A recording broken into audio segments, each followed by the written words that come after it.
Hello everyone, it is time for video number 2 of the latter half of the Labor Day weekend.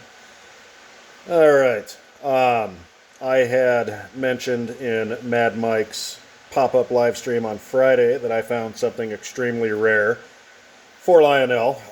What makes it rare is the paint scheme, but this is the era in which I enjoy. Look down there. Made in Korea. So once again, when I found this guy, the shipper was not mentioned, but that's fine. I got it. There is our box. This is back when kids were still somewhat intelligent, and you could obviously buy a train when you were 8 instead of 14.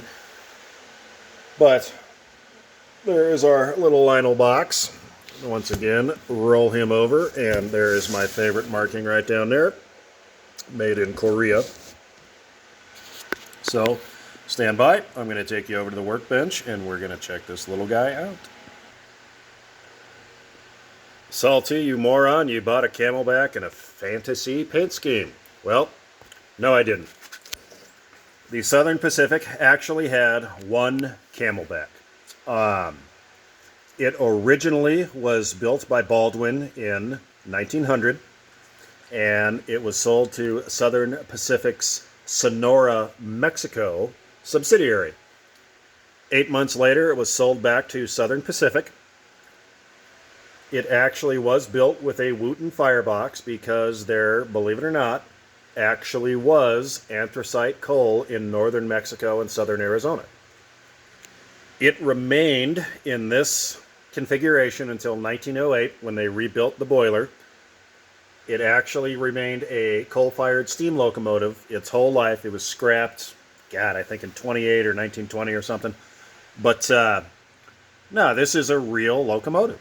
The only thing that is, I mean, it's not 100% prototypical, but that's okay in my opinion. Lionel got it close enough, okay?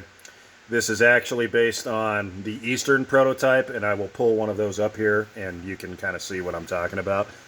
But the only thing that's kind of funky, they had one. The number of the real one was 2282.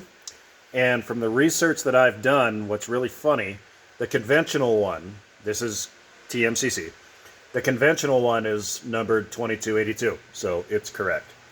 If anybody cares what this SP Cal means, that's just Southern Pacific, California.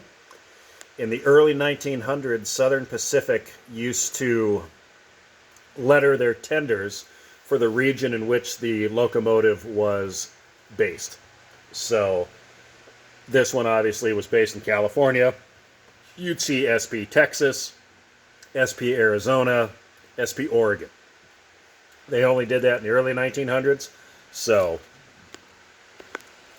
that's why we don't see it on the later things. But I rarely see these in this paint scheme, and it's actually pretty accurate. You can look up, I'm too dumb to post like a picture, but you can look up, just punch up on Google or whatever, the Southern Pacific Camelback, and this is what will pop up.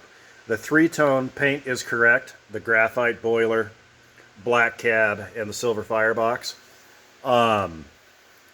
To me, it was just kind of a unique story. I thought it was pretty cool that Southern Pacific had Camelbacks.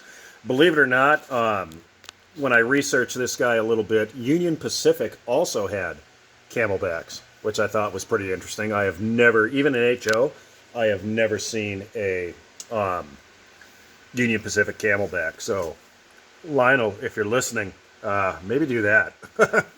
But anyway, this model came out in 1999. Scale, of course, this was the first die-cast scale Camelback, which I think is pretty damn cool. The only problem I have with this locomotive, and it's not with this locomotive, it's what Lionel does right now. This is the same exact tooling you can get from Lionel right now. Okay? Same guy in there. It's the same locomotive. The only changes they made, they turned it into a real coal load, and they added one pickup roller down here, other than the legacy upgrades. This locomotive Let's hold on here. Let's fire him up real quick, just so you can kind of hear, and then we'll do a little bit of a comparison here if anybody cares. So hold on.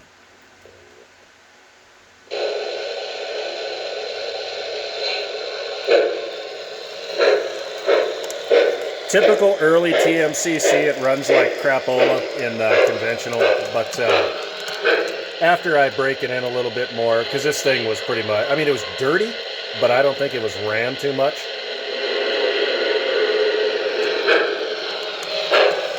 So let's get him back here, and I'll put it in neutral, and we'll kind of listen to whistle and stuff. It's got a great whistle. Hold on.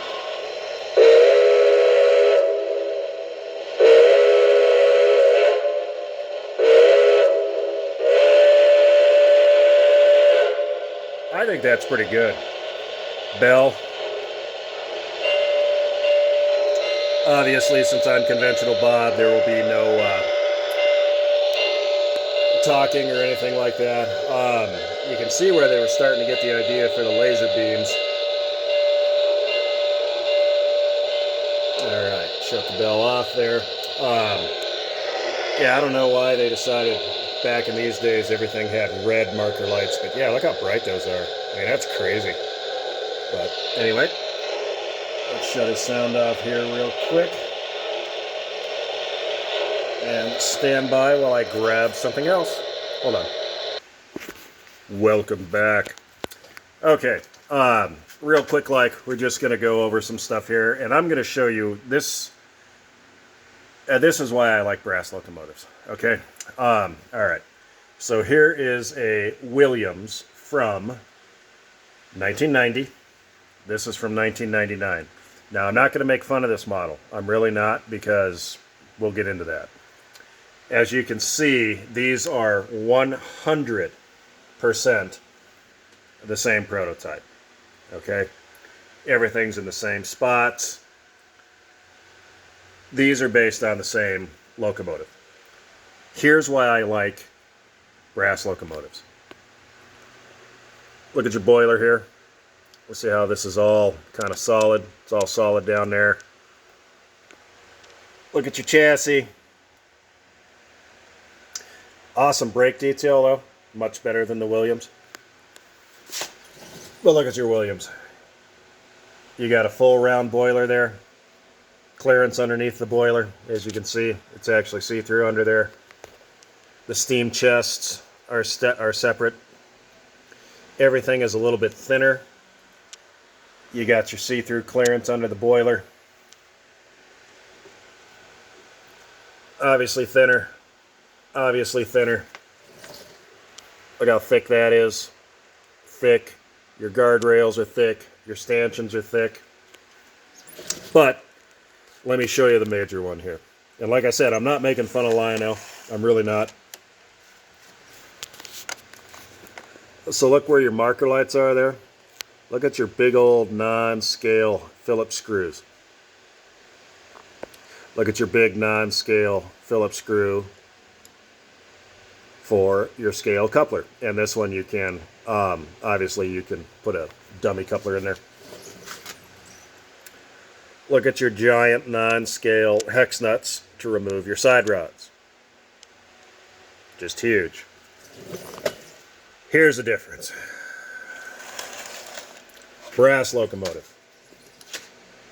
No screws at all. Trying to get in there. See, no screws at all. Nothing. You have some conduit to kind of hide the wires.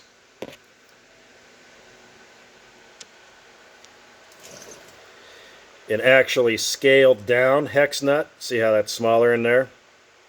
Much closer to what a prototypical one would be. All your lines are separate.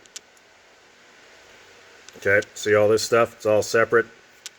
I will admit the Lionel guys did cast quite a bit more detail into the boiler, in my opinion, which I think is great. I'm not making fun of this engine at all. I think this locomotive's great. I really like it. Other than that tether, look at the thickness of that damn thing. But, you know, back in the day. I did look at some prototype photos. I'm pretty sure these are the... You East Coast guys, you'll have to tell me. Are this Is the Arch Bar style of truck correct? Or is this style of truck correct? I don't even know what this type is called. Somebody tell me, because I would like to know. But anyway, another reason I like the Lionel, and this will make more sense here. So this little brass guy here, in 1990, with absolutely no sound. So all it would have is lights, marker lights, and a soothed smoke unit. That was $499.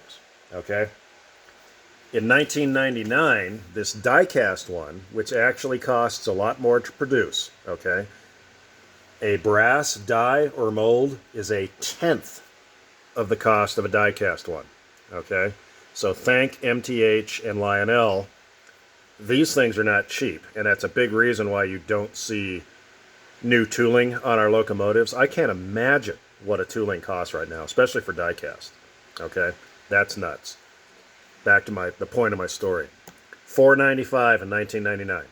So it actually was, I know that's not much, but it was $5 cheaper from 9 years earlier. In my eyes, that's pretty cool. Okay? Full scale, the whole 9 yards. My only problem with Lionel in the modern day here, so right now, the last run of these was 23, I believe, and it was $700. To me, give or take. With inflation and everything, I kind of understand that. That's not bad for an O-scale steam locomotive. But y'alls know as well as I do, the next time we see this thing, it's not going to have a tooling change in any way, and it's going to be over $1,000. This is not a $1,000 model, okay? I know we've kind of talked about how with the new third rail stuff, guys are like, I'm not going to pay that because it only has TMCC. Don't pay $1,000 for this based on the detail, okay? This is not a $1,000 locomotive. All right? I paid $266 for this to my door. I know TMCC is not the greatest, but if you upgrade that, you're still going to be under what the new ones are going to cost. And and the new ones might come in under $1,000, or they might make like a real tooling change. But I don't know. To me, that's just that's a little high. Rivet detail and everything, pretty good on the Lionel. None of them have the what do you call it? It's finer detail on the brass model. None of them have sliding hatches, which really kind of throws me off because they're just begging to slide. And maybe the new Lionel does. If anybody has a newer one, let me know. But anywho, nice model. This is a really nice model, especially for what I paid, and especially for what it cost in 1990. I mean, if you can come out 10 years later with more features, meaning command control, a better sound system, because this would have, I don't want to be a dick. This thing, honestly, this one with QSI, this did have QSI when I bought it. The QSI sounds better than this. This original version of I know it's not Rail Sounds 1 or 2 or whatever, but it's like 1 chuff per revolution. It's pretty bad. The whistle and bell are pretty cool, but like the chuffing is horrible, and the puffing smokestack's kind of lame. But other than that, I mean, just given the road name, has Lionel ever done this after this one time? You should, because it's cool, because it was a real locomotive. You don't have to do any. You don't have to do any tooling changes or make road-specific details. It's a nice model. Make it again. There's weirdos like me that like Southern Pacific that would actually buy this. The other thing I didn't show, and I'm not going to just because we got 2 on the track here. The back head on the Lionel, it, just like the new ones, has the double firebox glow, which I thought was pretty cool for 99. That was that was pretty ingenuitive, in my opinion. But anyway, I just thought I'd throw these 2 guys up here and what I thought of them. The Williams actually does have real coal back from 1990, believe it or not. I don't know what year they started using real coal, but I know every coal-fired Williams steam locomotive I have has a real coal load, so that's a nice touch. Don't think that's a new thing. It's been around forever. I know the 2 Weavers I have happen to be oil-fired, but I know They had real coal loads if you got a coal one. I know Weaver's first brass model was the Pensy M1A, right? M1A. That had real coal load, a real coal load. And if you guys ever find that model, I mean, don't pay more than $500 for it, but it's a really nice model. Um, Weaver really knocked it out of the park when they came on with brass steam locomotives. They just did they did a little bit nicer than Williams. Um, I do find the Williams run a little bit smoother, even though they have similar gear trains. But the Weavers are pretty nice models, and both of them run great. I've been hearing a lot of people talking about how like their brass runs like crap or whatever. You guys must be running third rail stuff, I'm assuming, because most of my brass engines run better than my diecast engines, and I'm not kidding. Um, these early brass guys have the same exact drivetrains that, MTH diecast locomotives have, the same as like that Korean-built AC9 back there. It's just a big motor with a flywheel going into an all-metal gearbox with all-metal gears. I mean, that's how they are. Um, I will let you know the Williams, the motor in this Williams is about twice the size of the Lionel.